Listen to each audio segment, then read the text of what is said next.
This 1000 rupees milk frother stopped working after just 2 years. Most people would throw it away and buy a new one.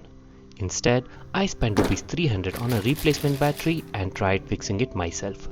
What I thought would be a simple battery swap turned into a complete jugaad project, and at one point I was convinced that I had ruined it completely. Let's see what happened. Welcome back to the channel. Today we are bringing a dead gadget back to life. This milk frother has been with me for almost 2 years.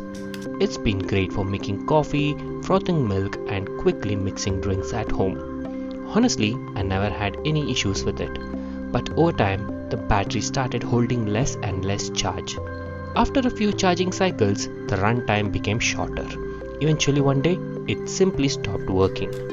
No lights, no motor, nothing. At that point, I had two choices: buy a new one or try fixing it myself. I'm not an electrical engineer and I don't have any special tools. I was simply curious to see whether a dead gadget like this could be repaired at home without visiting a repair shop. The first challenge was opening it without breaking it. Using the few basic tools that I had at home, I carefully pried apart the plastic housing. I inserted a thin tool along the seam and slowly worked my way around the body. After a bit of patience, the upper and lower halves separated, and finally we could see what was inside.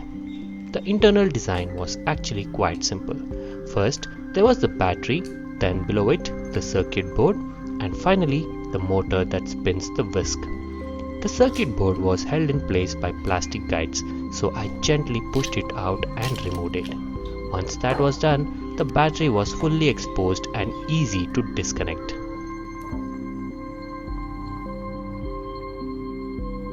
While inspecting the internals, I noticed something interesting. There were signs of rust and corrosion inside the housing. That immediately told me this device wasn't waterproof. I may have washed it under running water once or twice in the past, and some moisture probably found its way inside. There were visible signs of oxidation near the battery compartment and terminals. It wasn't severe damage, but it was definitely there. At this point, I suspected that the battery was the main reason the frother had stopped working. The original battery was marked 18650 3.7 volts, so I searched online and found a replacement battery that matched those specifications. The price was around rupees 300. Everything looked perfect, same voltage, same capacity, even the connector looked similar in the product photos. I thought this was going to be the easiest repair ever. Remove old battery, install new battery, done. Unfortunately, that didn't happen. As soon as the replacement battery arrived, I tried connecting it, and it didn't fit. The connector was larger than the original connector.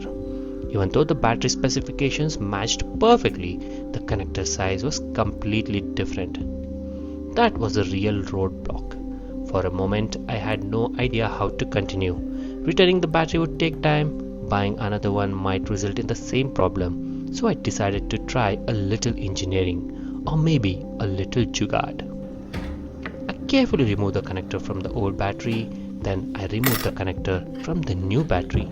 That sounds easy when I say it now, but honestly, it took quite a bit of trial and error. I had to push out tiny pins, separate wires, and somehow transfer everything to the original connector. There were several moments where I thought I had broken something permanently, but eventually, after a lot of patience, I managed to fit the original connector onto the new battery. Now came the big moment. Would it actually work? I connected the battery to the circuit board. Pressed the power button, nothing. For a second, my heart sank. I thought all the effort had been wasted. Then I noticed something. The wiring wasn't seated properly and there was a loose connection. After adjusting the wires and making sure they weren't touching each other, I tried again. And this time, success. The motor started spinning, the LEDs lit up, the milk frother was alive again. That was probably the most satisfying moment of the entire repair. I was already celebrating, but the project wasn't finished yet. Now, I had to put everything back together. Sounds simple, right? Not quite. The new battery was physically larger than the original battery. Even though both batteries had the same specifications, their dimensions were completely different. The plastic housing simply wouldn't close. I tried multiple positions, I rearranged the wiring, nothing worked. The battery was just too thick. To create additional space, I modified some of the plastic guides inside the housing. Thankfully, they were easy to remove. After making some adjustments, I tried closing the body again. It was better, but still not enough. The battery was slightly thicker than expected, so I took one more step. I removed the outer plastic wrap from the replacement battery, and that's when I noticed something surprising. The old and new batteries looked almost identical on paper, but in reality, their dimensions were nowhere close. Same specifications, different size. Not exactly what I expected from a supposedly direct replacement. After all those modifications, I finally managed to close the housing. It's not a perfect fit. There are still a few tiny gaps around the body. I may secure those later with adhesive or a rubber band, but the important thing is that everything is back together and functioning. The milk frother is operational once again. There was only one final test left: charging. I plugged it in and waited. Thankfully, nothing overheated, nothing exploded. Always a good sign.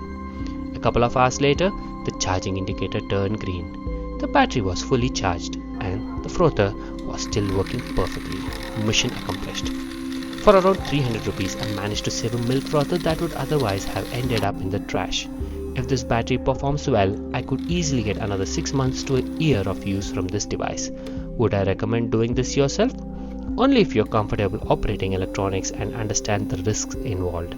Finding an exact replacement battery can be surprisingly difficult. Even when voltage and capacity match, connector types and physical dimensions may be completely different. So if you attempt something similar, do it at your own risk. For me, this was a fun experiment and a satisfying repair. Thanks for watching, and I'll see you in the next video.